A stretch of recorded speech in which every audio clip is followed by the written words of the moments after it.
If I was a CEO of a big OEM, I'd be wetting my shorts right now. That slide is everything that says if you're investing in ICE vehicles, you're screwed. And the boneheads that are saying, "Oh yeah, we're going to sell short," those clowns, I have no idea. They're not engineers. I don't know who they are, but they're not engineers. I couldn't believe it when I saw that the stock went down.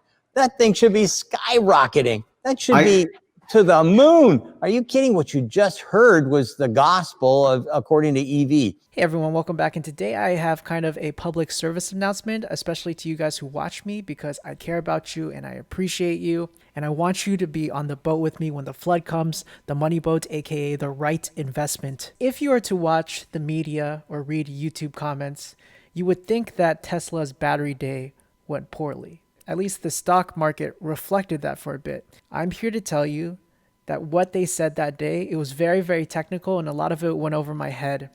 But if I understood the gist of it, unless something catastrophic were to happen, they are going to dominate the world. So the person just speaking, his name is Sandy Munro. He's an advisor to the top manufacturing executives in the world with over 30 years experience designing and working on not just cars, but the components that make cars. He began as a tool maker and then engineer and then engineering manager, where he designed the manufacturing lines of automotives, aircrafts, medical, appliance, etc., all types of equipment. He worked at Ford Motor Company as a senior automation worldwide specialist and then eventually became the Ford Global Corporate Coordinator for Design for Automation, where he supervised installation and development of new, more productive engine manufacturing lines and rewrote many of Ford machine tool specifications. Now he's the CEO of his own company, Munro and Associates, where they do consulting and design work for all types of manufacturing. So Sandy Munro is the man. He's known as the man. He knows his stuff.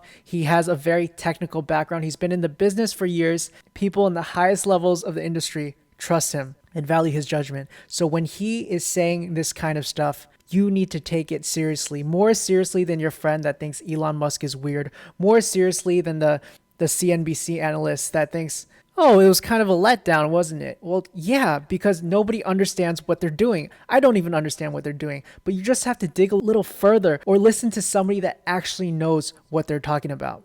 Back to why the stock market dropped, I actually understand why it dropped. I know people wanted something big and flashy, whether that's actually seeing a $25,000 car or having Elon actually say this is the million-mile battery. But what they did that day was actually lay out the plans for all of this to be possible. And yes, it's not happening right now. They haven't completed it yet, but they are telling you that it's in the works and it's not a dream. It's not a hallucination. They are working on all this stuff right now and it will eventually all become a reality.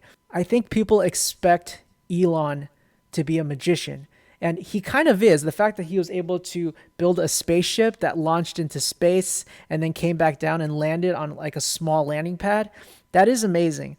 But those expectations that he set for himself are kind of hurting him in the short term. In the short term, you'll have dips like this where people just don't understand what they're seeing or they want some spectacle. But what Elon was trying to show us and educate us on was how difficult this stuff is and how all of the actual innovation is happening behind the scenes. It's happening in the factory lines and how many parts they are reducing in the cars that they're building. That stuff is amazing and it all adds up. If he makes one small part more efficient and he's making one small part efficient in 10 or 20 or 30 different steps of the process, that all adds and compounds together into a far more efficiently made and cheaper product. And if you look at this battery graph, again, I don't understand the technicalities of it, but just look at the cost saving measures that we can expect and look at what they are projected to produce in the future. Nobody even comes close. Tesla right now is a bargain. So if you calculate what it's worth right now, oh my gosh, $400 or $500, and that's post-split. So that means pre-split, it'd be over $2,000, maybe even $2,500. That may seem expensive, but remember, there's a stock, like a little known stock called Apple. What's its stock price right now? About $100 or so, right? Doesn't seem that expensive, but Apple has had 7 stock splits. 7. If it had not had a stock split, it would be worth roughly $27,000 per share right now. $27,000 per share. And what does Apple produce? It makes really good computers, consumer products, and they're good. I mean, they sell for thousands of dollars. People like to joke that, Apple is very expensive. But what does Tesla sell?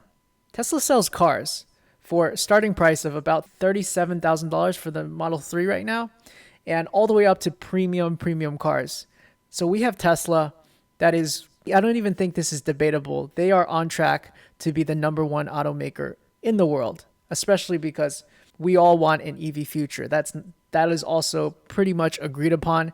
California actually just released news saying that they want all cars to be EV within 15 years. In 15 years, every car you buy cannot be ICE, which is internal combustion engine. They have to be EV. EV is the future. Tesla's in charge of that. And once they are the number one car company in the world, that $2,000 per share pre-split price is going to seem like free compared to what they will be worth in 5 years or 10 years or even 20 years. To everybody watching this video, I am an idiot. Don't listen to me, but listen to Sandy Munro. Listen to the people actually who know what they're talking about. Don't listen to your friends. Don't listen to financial analysts. Tesla is in it for the long game.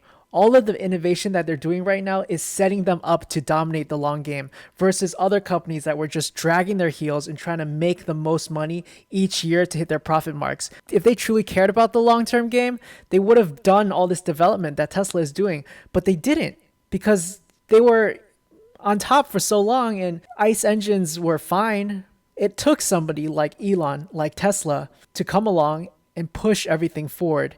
And they're not just showing you stuff after it's completed. They want to show us what they're up to.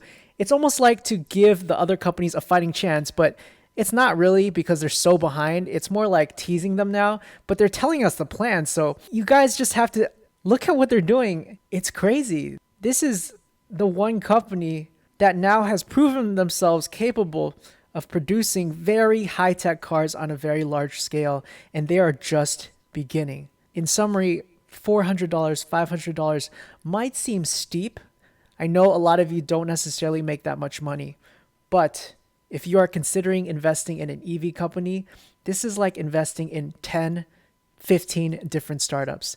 They are going to eventually dominate the car market. They will dominate the battery market. They will dominate the self-driving market as well. That's already 3 different verticals that are each individually billion, if not trillion-dollar companies at some point, and they are in the lead. Final disclaimer, this is not financial advice. This is just the long spiel I tell my friends, or I would tell you if you ask me why I should invest in Tesla.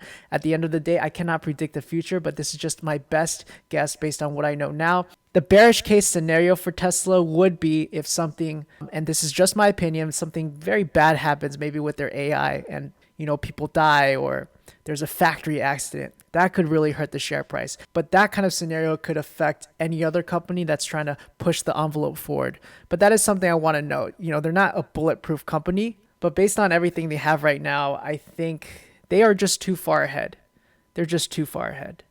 And yeah, that's the end of my rant. And it's not a very technical rant, but I trust the experts. So look to the experts if you want to get more details on what exactly they're developing. It is truly, truly mind-blowing. Please like and subscribe if that was helpful. This is Green Knight Trading, where squares become knights. Thank you so much for watching and stay tuned. And this is a better chip than NVIDIA. NVIDIA's been doing this forever. That's their job. And yet Tesla comes up and says, oh, well, thanks. We're not going to buy your chip anymore. We're going to make our own. So I just think they're not a car company. They're like Edison's lab or something. It's totally different for me.